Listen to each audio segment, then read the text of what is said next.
अस्सलाम वालेकुम to all of you dear students. Inorganic chemistry का यूनिट नंबर 2 ग्रुप्स की डिस्कशन के साथ I am just in front of you paper. ये यूनिट जो है वो आपको पता है कि इनऑर्गेनिक केमिस्ट्री का सेकंड यूनिट है और इसमें बड़े लिमिटेड से चंद एक टॉपिक्स हैं। लाइक इसके अंदर ग्रुप 2 और ग्रुप 7 की प्रॉपर्टीज के हवाले से पेपर में क्वेश्चन आने 2 MCQs आएंगे इस यूनिट से यूएसएस के सिलेबस में। और जहाँ तक मुझे याद है ज़्यादातर अब इस साल जो एक्सपेक्टेड क्वेश्चन आने की जो गुंजाइश मुझे नज़र आ रही है, एक तो हैलोजन की ऑक्सीडाइजिंग पावर्स हैं, उनसे रिलेटेड लाजमी क्वेश्चन आएगा। इसके अलावा ग्रुप 2A के ऑक्साइड्स और हाइड्रोक्साइड्स से रिलेटेड भी पेपर में जो है वो क्वेश्चन पूछा जाता है। तो ये जो आप लोगों को 2 मैंने एक हॉट फेवरेट टॉपिक्स बताए, इसको आप लोग अच्छे तरीके से ज़हन में रख लीजिएगा। बाकी इस यूनिट के अंदर ज़्यादातर चीज़ें जो हैं वो नॉलेज बेस्ड हैं, रटा बेस्ड है, इंफॉर्मेशन बेस्ड है, कॉन्सेप्ट बेस्ड चीज़ें भी है, लेकिन रिलेटिवली कम है। तो आइए ज़रा इन सब चीज़ों के मिक्सचर को आपके साथ जो है वो डिस्कस करना स्टार्ट करता हूँ। तो आप लोगों के सामने इस वक्त यूएचएस का सिलेबस डिस्प्ले हो रहा होगा, जो कि आप लोग जानते हैं कि 2019 के सिलेबस में चेंजिंग्स जो आई थी तो उसमें कुछ चीज़ें इन्होंने जो है वो रिमूव कर दी थी। एक तो हम लोगों ने reactions of group 2A elements पढ़ने, उससे पहले हम लोग प्रॉपर्टीज़ के बारे में पढ़ेंगे। ग्रुप 2A की प्रॉपर्टीज़ के अंदर क्या क्या वेरिएशन आती है, thermal decomposition and solubility of the compounds of group 2A elements, इसके ऊपर बात करेंगे। ग्रुप 2A के एलिमेंट्स की थर्मल स्टेबिलिटी वगैरह और सॉल्युबिलिटी के ऊपर जो है वो क्या इंपॉर्टेंट रोल है। इसके अलावा हैलोजन्स और उसके कंपाउंड्स की प्रॉपर्टीज़ आ जाएंगी, रिएक्शंस ऑफ क्लोरीन आ जाएंगे, और comparison of oxidising power of halogens is the most important topic जिसके हवाले से मैं बात कर रहा था आपसे। Uses of halogens and compounds of halogens, ये एक और इंफॉर्मेशन बेस्ड टॉपिक होगा। तो आइए ज़रा इस यूनिट को डिटेल में डिस्कस करते हैं। ये छोटा सा टेबल है जो आपकी टेक्स्ट बुक में भी मौजूद है, लेकिन यहाँ पे ये थोड़ा सा चंद एक एडिशनल प्रॉपर्टीज़ के साथ है। इसमें ज़्यादातर जो आप लोग याद रखते हैं, जिन प्रॉपर्टीज़ के बारे में मैं अक्सर स्टूडेंट से कहता हूँ कि वो इसको जो है वो ज़हन में रख सकते हैं। एक तो स्पेशली आप लोगों ने मेल्टिंग पॉइंट्स और बॉइलिंग पॉइंट्स को ज़रा कंसिडर करना होता है। जैसा कि प्रीवियस यूनिट में मेल्टिंग एंड बॉइलिंग पॉइंट्स के टॉपिक में मैंने बताया था कि एक्सेप्शन होती है हमारे पास for the case of magnesium कि ये हेक्सागोनल क्लोज पैकिंग की वजह से ज़रा लो मेल्टिंग पॉइंट शो करेगा। तो आप देख सकते हैं इसका 650 है, बेरिलियम का 1277 हाईएस्ट है, मैग्नीशियम का कम हो गया और बाकियों के अगेन फिर से जो है वो हाई हो जाते हैं। तो उसकी रीज़न मैंने आपको बता दी कि बेरिलियम में हेक्सागोनल क्लोज पैकिंग है और इन सब में क्यूबिक क्लोज पैकिंग है। इसी तरह इसके अलावा आप लोगों को रेडियस वगैरह तो आपको पता, टॉप टू द बॉटम बढ़ता है। आयनाइजेशन एनर्जी वैल्यूज़ आप याद रख सकते हैं, ठीक है। फर्स्ट सेकंड जो इम्पॉर्टेंट चीज़ है उसके हवाले से फर्स्ट और सेकंड आयनाइजेशन एनर्जीज़ के हवाले से एक बातचीत हो सकती है। और उसके बाद ऑक्सीडेशन स्टेट, आपको पता है कि प्रिंसिपल ऑक्सीडेशन स्टेट ग्रुप 2 की +2 है। ये सारी प्रॉपर्टीज़ मैं आपसे पहले डिस्कस कर चुका हूँ। इलेक्ट्रोनेगेटिविटी का वही trend, top to the bottom size बढ़ता है, इलेक्ट्रोनेगेटिविटी कम हो जाती है। और फ्लेम का कलर में भी पॉसिबल कि शायद पेपर के पॉइंट ऑफ व्यू से जो है वो इम्पॉर्टेंट, लाइक आपको याद रखना चाहिए कैल्शियम जो है वो ब्रिक रेड कलर का फ्लेम टेस्ट देता है और बेरियम जो है इसका एप्पल ग्रीन है। और आपको पता है ये जो रेडियम है, तो मैंने ये रेडियम को यहाँ पे इंक्लूड कर दिया, हालांकि इसको एक्सक्लूड कर देना चाहिए। रेडियम इज़ रेडियो एक्टिव, तो इसकी कई एक ऐसी प्रॉपर्टीज़ होंगी जो कि आपको अननोन मिलेंगी। रीज़न क्या है, रेडियो एक्टिव सब्सटेंस है, अनस्टेबल है। So that's why normal trends के अंदर जनरली जब हम अल्कलाइन अर्थ मेटल या ग्रुप 2A के मेंबर्स की बात करते हैं तो हम उनमें से ये रेडियम वगैरह जैसा रेडियो एक्टिव एलिमेंट एलिमिनेट कर देते हैं, क्योंकि इनकी प्रॉपर्टीज़ के अंदर वेरिएशन का पैटर्न ज़रा डिफरेंट होता है। इसके अलावा ऑक्सीडेशन पोटेंशियल्स वही इलेक्ट्रोकेमिकल सीरीज से निकाले गए और आपको पता है कि इनके ऑक्सीडेशन पोटेंशियल्स और रिडक्शन पोटेंशियल की बेस पर इनकी ऑक्सीडाइजिंग पावर और रिड्यूसिंग पावर का डिसाइड किया जाता है। वैसे भी एटॉमिक साइज के साथ भी ये सारी प्रॉपर्टी रिलेट हो सकती हैं। कैसे रिलेट होती है मैं अभी आपको रिलेट करके बताता हूँ। Heat of hydration, top to the bottom size बढ़ेगा, चार्ज डेंसिटी कम हो जाएगी, हीट ऑफ हाइड्रेशन भी कम हो जाएगी। आपको पता है कि ये वही बात कि रेडियम यहाँ पे एक्सक्लूड किया जा रहा है। बेरिलियम की जो है वो मैक्सिमम हीट ऑफ हाइड्रेशन होगी और बेरियम की मिनिमम होगी। तो बात चल रही है बेरिलियम की और जाती है बेरियम तक, ठीक है। उसके बाद ये radius ratio of charge over size ratio भी दी हुई है। तो देखो जिसकी charge over size ratio maximum है उसकी आपको हाइड्रेशन एनर्जी भी मैक्सिमम मिलेगी, क्योंकि मैं बता चुका हूँ बच्चों को पहले भी कि हाइड्रेशन एनर्जी और चार्ज डेंसिटी एक दूसरे के साथ डायरेक्टली रिलेटेड होते हैं।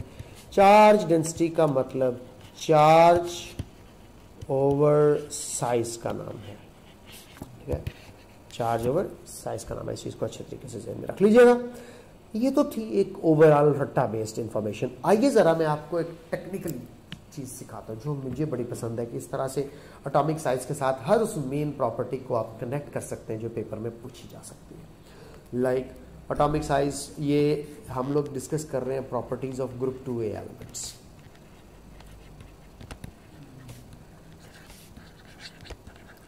ग्रुप 2A, आपको पता ना ग्रुप 2A की एक खासियत है, इसकी इलेक्ट्रॉन अफिनिटी वैल्यू 0 या पॉजिटिव होती है। कंप्लीटली फील्ड ऑर्बिटल्स, मैंने आपको इलेक्ट्रॉन अफिनिटी के टॉपिक में भी बताया था कि नोबल गैसेस और ग्रुप 2A के एलिमेंट्स की इलेक्ट्रॉन अफिनिटी वैल्यू 0 या पॉजिटिव होती है।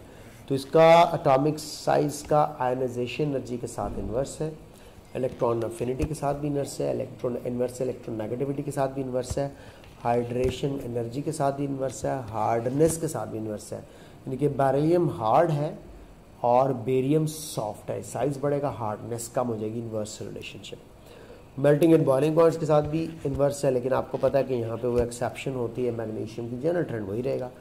रिएक्टिविटी के साथ डायरेक्ट रिलेशनशिप है, यानी कि अगर मैं बात कर रहा हूँ बेरिलियम,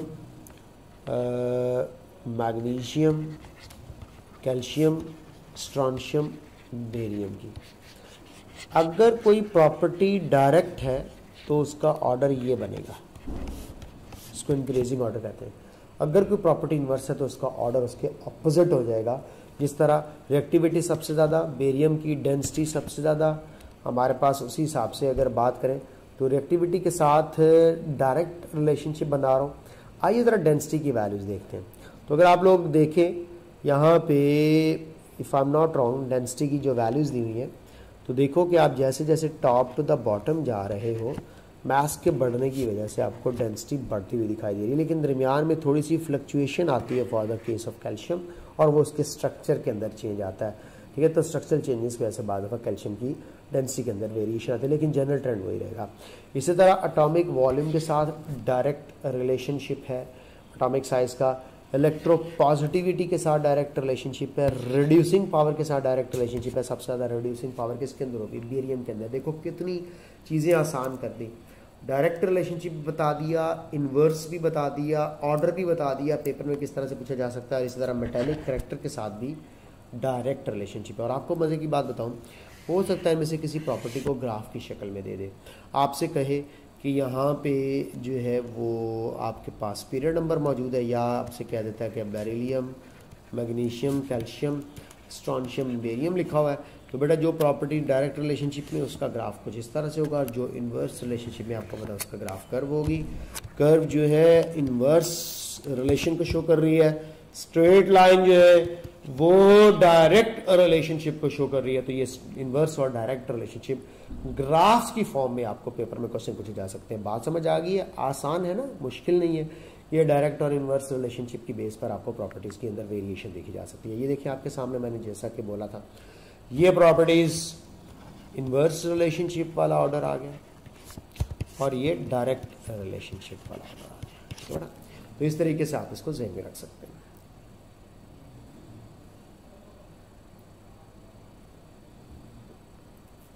ओके यार, थोड़ा सा आगे बढ़ते हैं। अब मैं आप लोगों को जनरल तो इनकी प्रॉपर्टीज के बारे में बता चुका हूं। अब चलना हम लोगों ने इनकी स्पेसिफिक प्रॉपर्टी, लाइक हम लोग इनकी केमिकल प्रॉपर्टीज के ऊपर अब थोड़ी सी बात करते हैं। लाइक पहले ज्यादा फिजिकल प्रॉपर्टीज की बात की है, हम लोग इनकी केमिकल प्रॉपर्टीज में रिड्यूसिंग पावर को चेक करेंगे, ऑक्सीजन के साथ रिएक्शंस की बात करेंगे, हाइड्रोजन के साथ रिएक्शन की बात करेंगे, नाइट्रोजन के साथ रिएक्शन की बात करेंगे, वाटर के साथ रिएक्शन की बात करेंगे, और of course reaction with halogens. ये चंद एक मेन रिएक्शंस है जिनके ऊपर बातचीत की जाएगी। जैसे कि मैंने अभी बोला, साइज के साथ रिड्यूसिंग पावर का डायरेक्ट है, तो alkaline earth metals have 2 electrons in the valence shell, और ये बड़ी खुशी के साथ उन 2 इलेक्ट्रॉन्स को लूज कर देती है। Due to the large size, they are comparatively easily oxidized into M+2 ions. Therefore, they are strong reducing agents. और इलेक्ट्रोकेमिकल सीरीज में इनकी पोजीशन भी ऊपर होगी, उनके ऊपर स्ट्रॉन्ग रिड्यूसिंग एजेंट्स मौजूद होते हैं। और वही बात कि इनकी जो रिड्यूसिंग प्रॉपर्टी है, जो मैं पहले भी बता चुका हूं, reducing property directly proportional to किसके जी, रिड्यूसिंग प्रॉपर्टी जो है वो डायरेक्टली प्रोपोर्शनल है हमारे पास साइज की। जितना साइज ज्यादा होगा उतनी बच्चों रिड्यूसिंग प्रॉपर्टीज भी क्या होंगी, ज्यादा होंगी। तो ये बात आप लोगों के ज़हन में बैठ जानी चाहिए, इसको अच्छे तरीके से ज़हन में रख लीजिएगा। आगे चलते हैं, रिएक्शन विद ऑक्सीजन। फिर वही बात, मैं रिएक्टिविटी का साइज के साथ डायरेक्ट रिलेशनशिप एस्टैब्लिश करना चाहता हूं, जो मैंने पहले भी बताया। ठीक है, अब इसका मतलब alkaline earth metals react readily on heating with oxygen to form oxides, और ये reactivity order top to the bottom increase होता है। ये भी बात ज़हन में रख लीजिएगा। तो ये मेटल का ऑक्सीजन के साथ रिएक्शन हुआ और ये नॉर्मल ऑक्साइड बनते हैं जिनमें हमारे पास ये, लेकिन बेरियम एक ऐसा अल्कलाइन अर्थ मेटल है जो कि पर ऑक्साइड बनाता है। ये बेरियम की पर ऑक्साइड की फॉर्मेशन इसकी एक्सेप्शन के तौर पे आप याद रख लीजिएगा। तो पर oxides of heavier metal calcium, strontium, barium can be obtained on heating with the normal oxide with high temperature and high oxygen demand. लेकिन एक बात ध्यान में रख लीजिएगा, नॉर्मली सवाल आए, normally all form normal oxides, यानी कि नॉर्मल टेम्परेचर और प्रेशर कंडीशन में मैं कहना चाहता हूं एनटीपी कंडीशंस पर आपको सिर्फ और सिर्फ बेरियम का पर ऑक्साइड मिलेगा। पर ऑक्साइड किसका मिलेगा? पर ऑक्साइड बेरियम का। तो नॉर्मल टेम्परेचर्स और प्रेशर्स के अंदर आपको जो है वो बेरियम का पर ऑक्साइड मिलेगा। लेकिन जो चीज इंपॉर्टेंट है वो है high temperature and pressure. High temperature और प्रेशर पर अगर चले जाएंगे तो आप लोगों को नॉर्मल ऑक्साइड प्लस ऑक्सीजन, यानी कि नॉर्मल ऑक्साइड प्लस ऑक्सीजन, और हाई टेम्परेचर पर आपको पर ऑक्साइड दे सकता है कैल्शियम, स्ट्रोंशियम और बेरियम। लेकिन नॉर्मल कंडीशंस पर याद रख लीजिएगा सिर्फ बेरियम पर ऑक्साइड बनाता है, बाकी सब के क्या होते हैं? नॉर्मल ऑक्साइड्स होते हैं। ये बात तय कर लें। तो हम लोगों ने ये सीख लिया कि अगर आपको कोई ग्रुप 2A की मेटल दे और उसका फॉर्मूला MO लिख कर दे तो आपको पता होना चाहिए ये calcium, beryllium, strontium, calcium, beryllium, strontium और मैग्नीशियम है।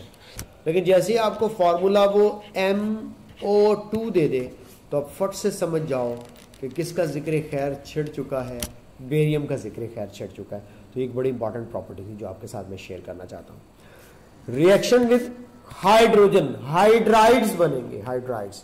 Calcium, strontium, barium react with hydrogen when they heated to produce crystalline metal hydrides. These hydrides reacts readily with water to give hydrogen gas, और ये of course साथ में hydroxide, metal hydroxide भी बनेगा, साथ में हाइड्रोजन गैस भी बनेगी।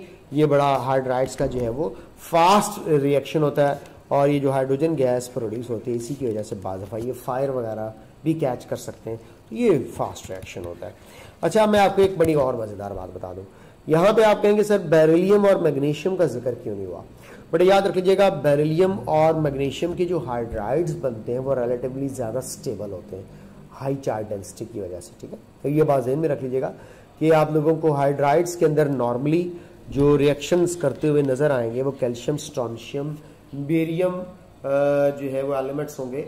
जो बेरिलियम और मैग्नीशियम है इनके हाइड्राइड्स बनते तो हैं लेकिन वो रिलेटिवली स्टेबल होते हैं। वजह मैंने बता दी कि बेरिलियम की हाई चार्ज डेंसिटी है और वो अपनी हाई चार्ज डेंसिटी की वजह से एक स्टेबल हाइड्राइड की फॉर्मेशन के अंदर जाता है। अगला पेपर में सवाल क्या आएगा कि भाई क्या ये रिएक्शंस करते हैं नाइट्रोजन के साथ? हम कहेंगे these metal form nitrides on heating with nitrogen in the presence of some sort of compounds. Like बाद दफ़ा होता है कि ना हमें जो है वो हाइड्रोजन के साथ फास्फोरस वगैरह को मिक्स करना पड़ता है, बट यहाँ पे हम नॉर्मल सीधी सीधी बात कर रहे हैं कि हीटिंग करना है इन दी प्रेजेंस ऑफ नाइट्रोजन, और जो बाद में हाइड्रोलाइज होकर आपको क्या प्रोड्यूस करके देते हैं? अमोनिया। तो इसका मतलब ये हुआ कि आप अल्कली मेटल्स इन नाइट्राइड्स से क्या लेते हैं? अमोनिया। तो कोई आपसे पूछे कि nitrides are the source of, तो आपका आंसर होना चाहिए अमोनिया गैस। तो मैं ये पेपर में आने वाला क्वेश्चन बता रहा हूँ, सोर्स ऑफ NH3 गैस, ठीक है जी।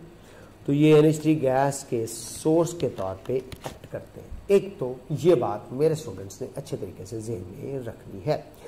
अच्छा बेटे, अब अगली बात, वाटर के साथ भी रिएक्शन बिल्कुल वही है, बड़ा मजेदार सीन है। Alkaline earth metals readily react करते हैं वाटर के साथ और हाइड्रोजन गैस प्रोड्यूस करते हैं, साथ में मेटल हाइड्रो ऑक्साइड बनता है। लेकिन एक बात ध्यान में रख लीजिएगा, बेरिलियम और मैग्नीशियम रेडिली रिएक्ट नहीं करते क्योंकि इनकी रिएक्टिविटी कम है। टॉप ऑफ द बॉटम जाए तो साइज बढ़ने से रिएक्टिविटी बढ़ती है। Beryllium does not react even at an high temperature. Magnesium steam के साथ रिएक्ट कर जाता है या बॉइलिंग वाटर के साथ भी थोड़े बहुत बबल्स प्रोड्यूस करता है। कौन सी गैस के बबल्स? MCQ है। Reaction with water produce the bubbles of, तो आपको याद रख लेना चाहिए बबल कौन सी गैस के होते हैं? हाइड्रोजन गैस के बबल्स होते हैं। एक तो ये पेपर में क्वेश्चन आएगा। फिर अगर आपसे कहता है कि मेटल प्लस वाटर और आगे मैं लिख देता हूं नो रिएक्शन, तो आप लोगों ने समझ जाना है कि ये कौन सी मेटल की बात कर रहा है? बेरिलियम की बात कर रहा है। अच्छा, अगर आप लोगों को ये पता है बेरिलियम रिएक्ट नहीं करता इवन एट हाई टेम्परेचर, तो मैग्नीशियम जो है अगर रिएक्ट करता है तो वो किसके साथ रिएक्ट करता है? स्टीम के साथ रिएक्ट करता है। एक और मजेदार बात बताऊं कि प्रोडक्ट्स के अंदर एक दो हाइड्रोजन गैस है और दूसरा हाइड्रोक्साइड है, तो आपको पता है ये किस टाइप का रिएक्शन हुआ? हम लोग इसको एक रेडॉक्स रिएक्शन कह सकते हैं। रेडॉक्स रिएक्शन कैसे हुआ? आप लोग क्या इसके बारे में बता सकते हैं? बिल्कुल। मेटल 0 से अपनी +2 ऑक्सीडेशन स्टेट में जाती है और हाइड्रोजन अपनी +1 से 0 ऑक्सीडेशन स्टेट में जाती है। कोई आपसे पूछे कि जब मेटल वाटर के साथ रिएक्शन करती है तो कौन सा टाइप का रिएक्शन है? रेडॉक्स। कैसे? मेटल गेट ऑक्सीडाइज्ड, ये जरा एरो थोड़ा सा गलत बन गया तो मैंने इसको ठीक कर रहे। Metal get oxidized and hydrogen get reduced. तो ये बात अब आपने भूलनी नहीं है, नंबर 1, ठीक है। उसके बाद अगली बात की तरफ चलते हैं। बेरिलियम एंड मैग्नीशियम का रिएक्शन मैंने आपसे डिस्कस कर दिया और इसमें मैं आपको क्या बताना चाहता हूं, एक और बड़ी मजेदार बात। बेटा देखिए, आपको एक और बड़ी इंटरेस्टिंग बात यहां पे बताता हूं। मेटल प्लस वाटर और हीट करके, मेटल प्लस वाटर कोल्ड। यहां पे फॉर एग्जांपल आप कैल्शियम की बात कर रहे हैं, कैल्शियम की बात कर रहे हैं। आप लोग में से कितने बच्चे बताएंगे दोनों की प्रोडक्ट्स में क्या डिफरेंस है? एक कोल्ड वाटर के साथ रिएक्शन है और एक हॉट वाटर के साथ रिएक्शन है। पहली बात तो ये, एक बात सीखी, top to the bottom reactivity increase होती है। कौन सी मेटल जो है वो वाटर के साथ रिएक्शन शो नहीं करती? बेरिलियम। और मैग्नीशियम जो है वो बॉइलिंग वाटर के साथ रिएक्शन शो करती है, ठीक है, या स्टीम के साथ रिएक्शन शो करती है। बाकी कैल्शियम, स्ट्रोंशियम, बेरियम मेटल जो है वो हमारे पास कोल्ड वाटर के साथ भी रिएक्शन कर जाएंगी, ठीक है। तो कोल्ड वाटर के साथ रिएक्शन जो है इन मेटल्स का पॉसिबल है। लेकिन अगर आप लोग कहें कि मैग्नीशियम कोल्ड वाटर के साथ रिएक्शन करें, नो, ये हॉट वाटर के साथ रिएक्शन करेगी। और बेरिलियम चाहे ठंडा पानी है चाहे गर्म पानी है, किसी भी पानी के साथ ये रिएक्शन शो जो है वो नहीं करेंगे, ठीक है। इस चीज को आप जरा अच्छे तरीके से जहन में रखिएगा। अब मैं आपको यहां पे जो बताना चाह रहा था कि इंपॉर्टेंट पॉइंट, कि मेटल विद कोल्ड वाटर और विद हॉट वाटर, दो तरह के अगर वाटर के साथ रिएक्शन करें, फॉर एग्जांपल कैल्शियम मेटल है तो क्या मैग्नीशियम में तो करना नहीं है कोल्ड वाटर के साथ। अगर हम लोग एक ऐसी मेटल की बात करें जो कोल्ड और हॉट वाटर दोनों से रिएक्शन करते हैं, तो प्रोडक्ट में क्या डिफरेंस होता है ये बताता हूं। कोल्ड वाटर जब होगा तो याद रख लीजिएगा, कोल्ड वाटर में प्रोडक्ट होती है हाइड्रोक्साइड, ये आपने भूलना नहीं है। Hydroxide is the product of cold water except for magnesium. अब आपको पता है कि हॉट वाटर में क्या होता है? हॉट वाटर में पहले जो मेटल हाइड्रो ऑक्साइड बनता है ये हीट की वजह से डिकम्पोज हो जाता है और ये हीट की वजह से डिकम्पोज होकर के मेटल ऑक्साइड में कन्वर्ट हो जाता है रादर देन मेटल हाइड्रोक्साइड, क्योंकि मेटल हाइड्रोक्साइड हीटिंग करने पर डिकम्पोज होके मेटल ऑक्साइड में कन्वर्ट हो जाता है। तो तय कर लेना, रूल बना लेना, कोल्ड वाटर में हाइड्रोक्साइड्स प्रोडक्ट होती है और हॉट वाटर में मोस्टली ऑक्साइड प्रोडक्ट होती है। ये भी पेपर में आपसे क्वेश्चन पूछा जा सकता है। बाकी हैलोजेंस के साथ रिएक्शन करके हेलाइड्स बनेंगे, डायरेक्टली रिएक्ट करते हैं, मेटल हेलाइड्स बनाते हैं टॉप टू द बॉटम, यहाँ पर भी रिएक्टिविटी इंक्रीज होता है। हेलाइड्स की जो प्रॉपर्टीज वगैरह है वो सारी वो मैंने प्रीवियस यूनिट में हेलाइड्स वाले टॉपिक के अंदर आप लोगों को एक्सप्लेन करके बता दी है। अब आगे आप लोगों को ये इसके 6 मेन रिएक्शंस जो केमिकल प्रॉपर्टीज थी ये मैंने बता दी कि हैलोजेंस के साथ हेलाइड्स, वाटर के साथ हाइड्रोक्साइड्स, नाइट्रोजन के साथ नाइट्राइड्स, हाइड्रोजन के साथ हाइड्राइड्स, ऑक्सीजन के साथ ऑक्साइड्स और रिड्यूसिंग प्रॉपर्टीज सारी के सारी एल्कलाइन अर्थ मेटल्स की हो गई डिस्कस। इस वीडियो में यही था। नेक्स्ट वीडियो में अब मैं चलता हूं, अब मैं इंडिविजुअली कुछ इंपॉर्टेंट चीजें आप लोगों के साथ थोड़ी सी ऑक्साइड्स यानी कि ज़्यादातर जो पेपर में क्वेश्चन आता है ऑक्सीजन और वाटर के साथ रिएक्शन के लिए, तो कुछ ऑर्डर्स आपके साथ डिस्कस करने हैं कि इन ऑक्साइड्स का स्टेबिलिटी ऑर्डर क्या है, इनका जो है वो सॉल्युबिलिटी ऑर्डर क्या है, ये सारी बातें नेक्स्ट वीडियो का पार्ट होंगी। तो वॉच कीजिएगा नेक्स्ट वीडियो। खुदा हाफ़िज़।